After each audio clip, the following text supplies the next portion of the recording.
Is it possible to reparent yourself because you're actually not a parent?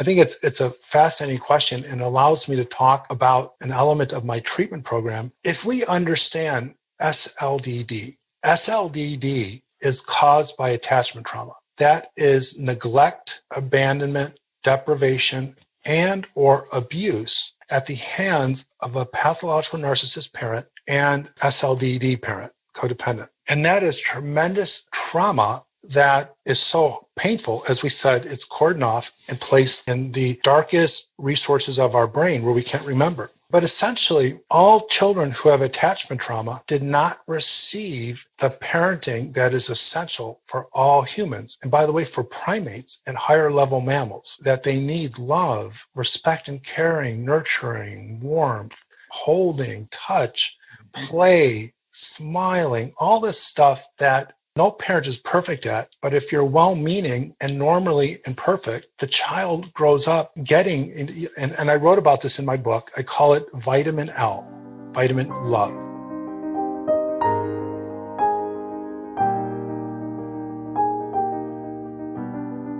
If a child is deprived of vitamin D, vitamin E, and vitamin C, and who knows what other vitamins during certain developmental times of his life, he will grow up with either mental health problems or medical problems because he didn't get the essential vitamins at the time his body needed them to grow. So vitamin L, love, unconditional love by parents, if a child gets that, they grow up to be a normal, healthy person with problems. They were parented. So what do you do with an SLD who was not parented well? And that is, if you look at it as a whole, is the attachment trauma, is through a complicated set of treatment techniques, experiences, which is beyond the scope of this interview, is I work to resolve that attachment trauma. And when we get to the other side, my clients are very clearly connected to their hurt inner trauma child through my Hitch method. They have a relationship with that person and they understand how that child wasn't parented. And because of the part of my treatment program that includes education, a lot of education, they know not only this child's neglect and abandonment, but they know that the only way for them to heal is to find a way to be healthy enough so they can connect and, in essence, bring that little child out. And as they say in the trauma treatment field, is to integrate. And when you integrate the trauma to your conscious mental health, you are no longer pulled down by the unconscious manifestations of the trauma. And if you think of PTSD, that is what PTSD is. So my clients have a relationship with themselves and their inner child, and they understand that they have to parent that little kid. Now, what that means is they have to love themselves. They have to, as adults, they have to take care of themselves. If they're scared, they understand that fear and anxiety is not only theirs, but it comes from that little kid, that the trauma part of themselves. If they're insecure or lonely, they understand the origins of that come from the child. If they're filled and imbued with core shame, they understand that's from the child. So when they work to resolve those experiences, they are very well connected to its impact on this inner child. And so it becomes consciously logical that they are finally going to be able to love themselves because they are doing to themselves, or depending on how you look at it, the little child, what their parents didn't do to them. And it makes so much sense. It's not this complicated psychological theory. So if you are indoctrinated to a theory that makes sense, that is empowering and sensible, and connect to the trauma and know that the trauma requires self-care, and you realize that the core of the problem that you're trying to overcome is because the child you were was never parented, then this whole self-parenting actually makes sense. By the way, I don't refer to it as self-parenting in therapy because that sounds a little bit too clinical. It's about self-love. And because of the trauma work that comes later, they know that the self-love work is also connected to the child that they were once.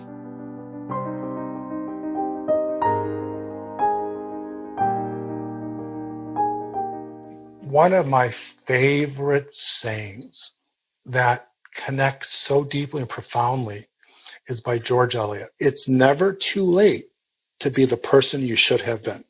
And when you follow my work, read my book, follow me on YouTube, you understand this because I talk about this. And that idea resonates to people in treatment with me. It's like they know why they've never been able to experience happiness, fulfillment, pride, self-pride, because they never learned how to take care of themselves. So the idea of being something different as manifested by self-love, self-respect, self-caring, it motivates them during the times that it scares them. It excites them. It compels them. It inspires them at the times they're struggling with loneliness. And that's how I keep people's heads in the treatment process, is that they can palpably feel the excitement because they believe it's within their grasp and it's not too late. I have a client who's 72 years old, and oh my gosh, do I like working with her. We are doing the same type of work as I do with a 30, 40, or 50-year-old. And she has changed so much. And if she lives 1 year, and she's going to live beyond 1 year, I know she will think about it. It was worth it. And so, yeah, I think people that work this program or who are influenced by programs like mine, they embrace that possibility and they believe in it.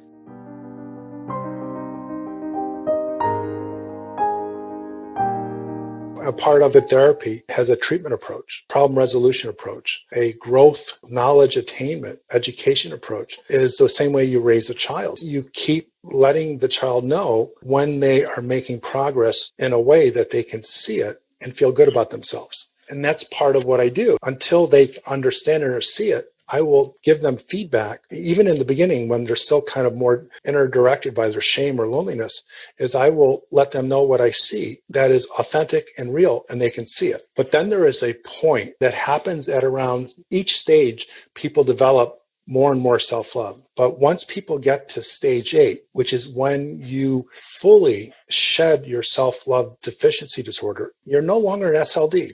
And you become self-love abundant, and you believe what I teach is that it is gone forever. You'll still have problems, but you can't return to that part of yourself because it was resolved at the core of where the problem was. You can't go back. That's why I'm going to call this the Codependency Cure.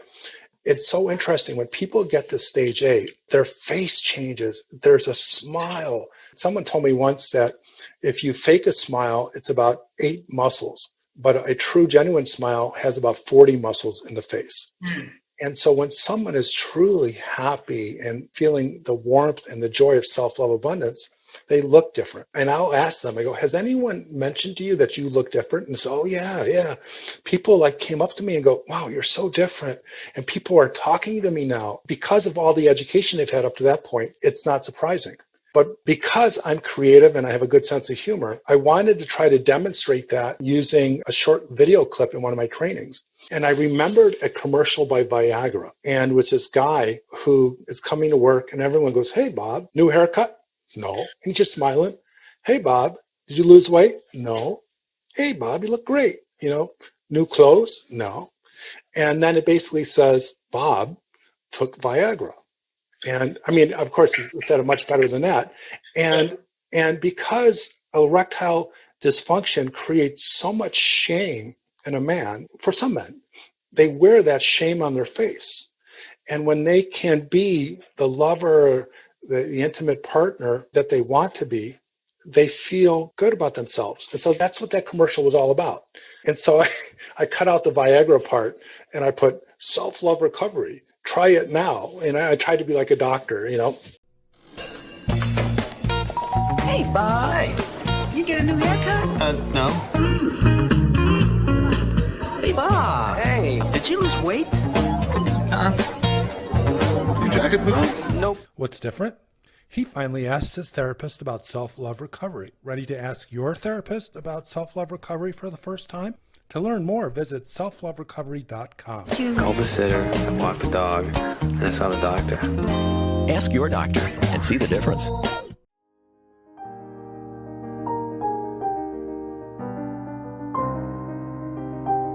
There's 2 things that come to mind. First is there's a grief and healing.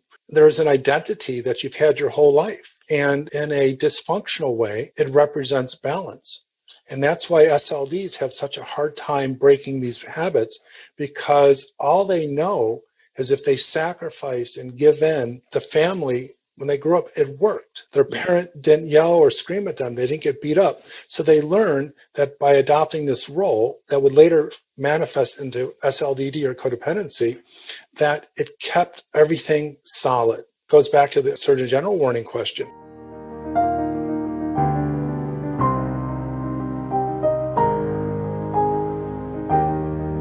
Once you change, things get rocky, and the equilibrium of the family shifts, and it gets scary if you get healthy. Going back to the discussion on the trauma or healing the inner trauma child discussion, then this little child who you might not have met yet or become acquainted to starts to get nervous, and you have the body sensations. And so when you said to give up fear, I mean, to the average listener, that might sound not logical, but it is, because fear and hypervigilance to it kept that person safe.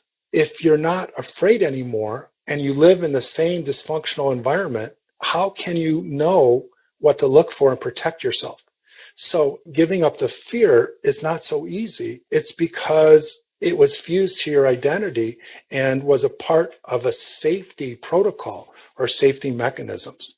If you take away your fear, and fear always kept you on top of what to do and what not to do, then it's hard to predict what will happen in your life, and you will feel paradoxically constantly on edge. Most people feel on edge when they're afraid, but if you're an SLD and you have that attachment trauma and you haven't worked it out, if you take away the fear, then you are more apt to miss something that will probably trigger a narcissist, that will result in horrific abuse, neglect, a narcissistic injury, a borderline personality disordered rage. So yes, interesting comment.